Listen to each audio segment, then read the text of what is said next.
Hi guys. యాక్చువల్గా ఈరోజు మీతో ఒక విషయం షేర్ చేసుకోవాలనుకుంటున్నాను. నాకు మూడ్ లేదు, నేను షార్ట్స్ చేయటం ఆపేయాలనుకుంటున్నాను. ఎందుకంటే ఏదో బ్యాడ్ కామెంట్స్ వస్తున్నాయి అలా అని కాదు,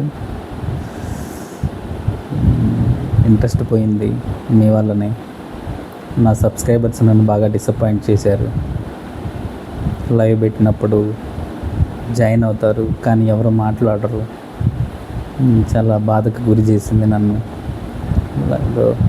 లైవ్లో జాయిన్ అవుతున్నారు, కాదు తప్పనట్లేదు, కానీ ఎవరు మాట్లాడట్లేదు.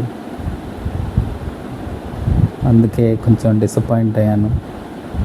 సో షార్ట్స్, ఈ లైవ్స్, ఈ షార్ట్స్ ఇవన్నీ నేను ఏదో ఎంటర్టైన్మెంట్ కోసం స్టార్ట్ చేశాను. బట్ ఎంటర్టైన్మెంట్ సంగతి ఏమో కానీ ఎవరు ఏమీ మాట్లాడట్లేదు. అందుకే కొంచెం బాధగా అనిపించేసి నాకు నేనే తీసుకున్న నిర్ణయం. దీనివల్ల మీరేమీ బాధపడద్దు, సూసైడ్ అటెంప్ట్లు అది ఇది ధర్నాలు చేయొద్దు. నేనంత సెలబ్రిటీని అయితే కాదు, మీరు అలా చేస్తారని కూడా నేను ఊహించట్లేదు. బట్ ఏంటంటే కొన్ని అలా కొంచెం దానివల్లే నేను ఈ నిర్ణయం తీసుకుంటున్నాను. మీరందరూ కూడా అర్థం చేసుకుంటారు అని భావిస్తున్నాను. ధర్నాలు అవి ఏం చేయొద్దు, బయట బస్సులను తగలబెట్టడం, లారీలను ఆపేయటం అలా ఏం చేయొద్దు.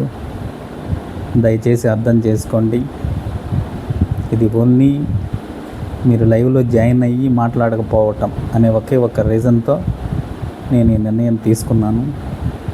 అందుకే ఇక నుంచి వంట వీడియోలు చేసుకొని కొత్త ఛానల్ స్టార్ట్ చేసుకుంటున్నాను.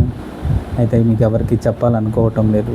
మీరందరూ నా ఉత్తమమైన సబ్స్క్రైబర్స్, నేను ఒప్పుకుంటాను. కానీ ఏంటంటే మీరు ఎందుకు అలా బిహేవ్ చేశారో, ఎందుకు అలా బిహేవ్ చేస్తున్నారో కూడా నాకు అర్థం కాలేదు. అందుకే బాధతో, నిరుత్సాహంతో తీసుకున్న నిర్ణయం కాబట్టి, మీ అందరూ అర్థం చేసుకుంటారు కాబట్టి నేను ఇలా చేయదలిచాను. సో ఇంకా చివరిసారిగా అడుగుతున్నాను, అందరూ బాగున్నారా? బాగుండాలని కోరుకుంటున్నాను. తిన్నారా?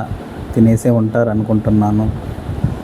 అందరూ బాగుండాలి, అందులో మనం ఉండాలి అంటారు కదా. నేను లేకపోయినా సరే మీరందరూ బాగుండాలని కోరుకుంటున్నాను. నా 308 మంది సబ్స్క్రైబర్స్కి నేను అదే కోరుకుంటున్నాను. వాళ్ళ దగ్గర నుంచి వారు కూడా అందరూ అర్థం చేసుకొని నా మనోభావాలని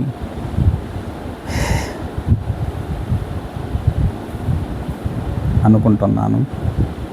ఓకేనా ఫ్రెండ్స్? ఓకేనా? ఇంకా ఏంటి విశేషాలు? చివరిసారిగా పలకరించాలనిపించింది, అందుకే అడుగుతున్నాను. మీరు ఎందుకు అలా బిహేవ్ చేశారో ఒక్కసారి మీరు మీ మనస్సుని అడిగి తేల్చుకోండి. ఓకేనా?